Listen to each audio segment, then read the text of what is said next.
Justinus Ivan Channel. Subscribe, like, dan tekan tombol loncengnya.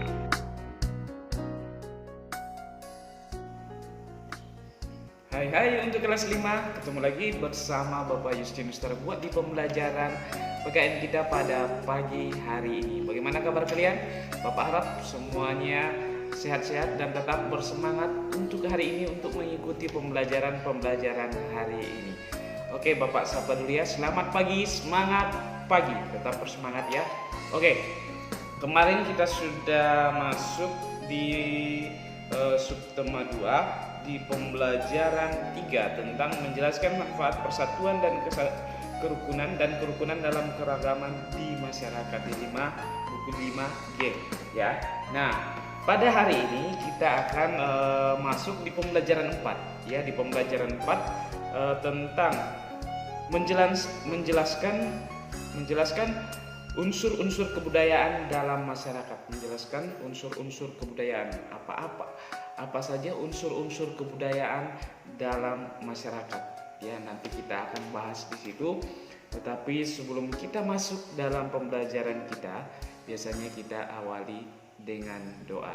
Kita berdoa ya, siapkan hati dan pikirannya anak-anakku di rumah, karena kita akan berdoa. Siapkan hati dan pikiran kita, berdoa dimulai. Dalam nama Bapa dan Putra dan Roh Kudus, amin. Bapa dalam kerajaan surga, kembali kami tunduk di hadapan hadirat-Mu Tuhan, mengucap syukur pada pagi yang cerah ini.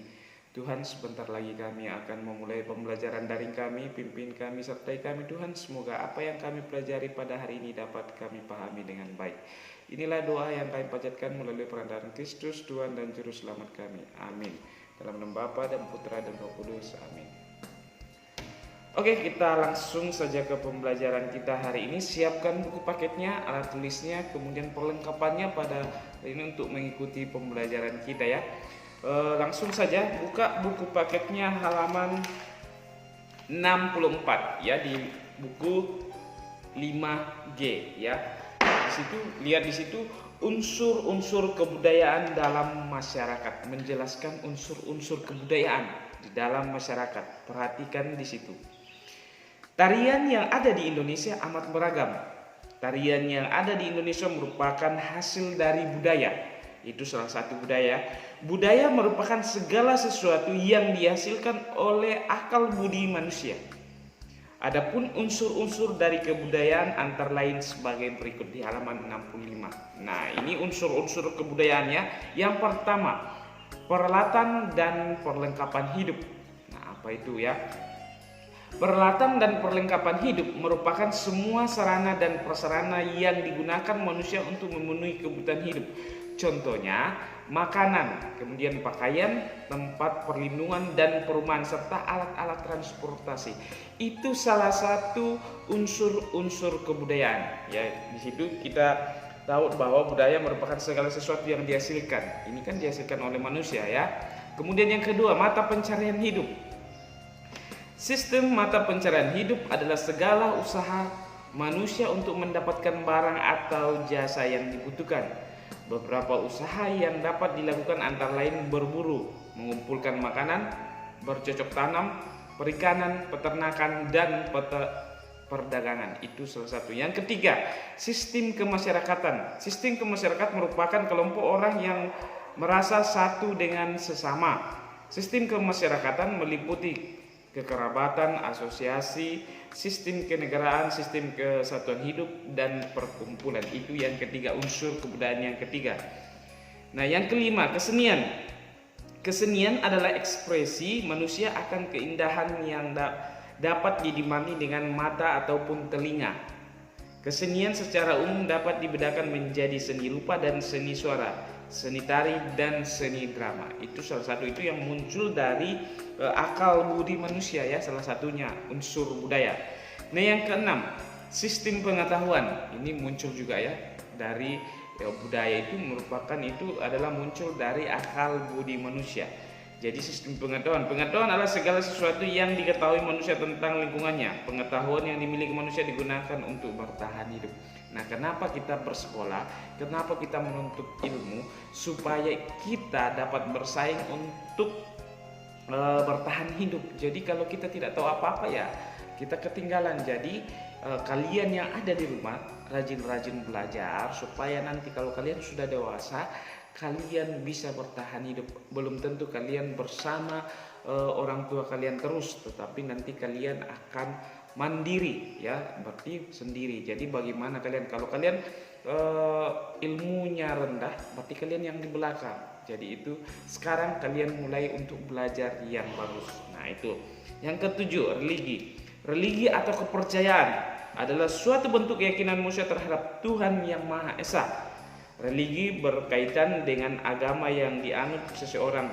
Agama-agama yang dianut di Indonesia yaitu Hindu, Buddha, Islam, Katolik, Kristen, dan Konghucu. Penganut-penganut dari agama-agama tersebut hidup rukun dengan saling menghargai. Jadi itu ada 7 unsur budaya seperti yang ada di layar Bapak juga ada di sini ya, ada sebagian yang ada di situ religi, kemudian pendidikan itu sudah ada di sini ya. Jadi unsur-unsur budaya ya itu. Nah, buka halaman 66.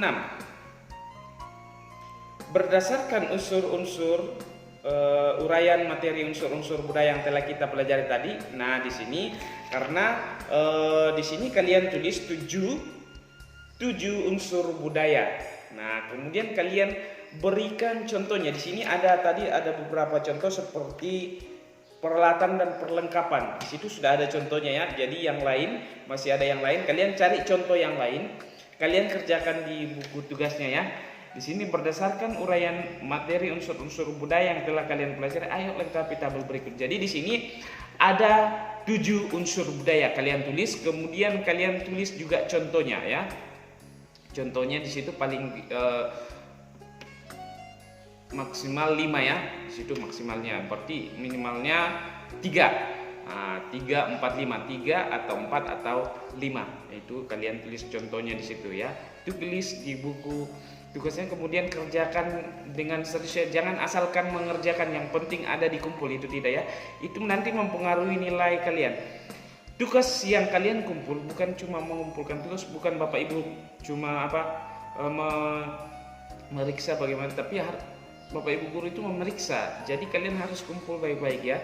Oke, sampai di sini pembelajaran kita hari ini. Bapak ingatkan sebelum Bapak tutup pembelajaran Bapak ingatkan untuk kalian anak-anak kelas 5, rajin untuk mengerjakan tugas dari kalian ini. Ada beberapa orang yang dari guru tidak mengumpulkan tugas, dan ada beberapa orang juga yang asal-asalan mengumpulkan tugas. Jadi ini ada laporan karena Bapak sebagai wali kelas kalian. Jadi dari guru-guru lain itu pasti melaporkan kepada Bapak yang asal-asalan mengumpul tugas, yang jarang mengumpul tugas. Jadi kalian itu nanti Bapak WA secara pribadi ya, siapa-siapa orangnya, apalagi yang jarang mengumpulkan tugas dan asal-asalan mengumpul. Yang penting ada tugasnya masuk. Jadi kalian harus serius untuk mengumpulkan tugasnya. Oke. Nah, yang kedua, tetap jaga kesehatan di rumah ya. Sampai ketemu bersama Bapak Justinus Darbuat di pembelajaran PKN selanjutnya. Salam sehat.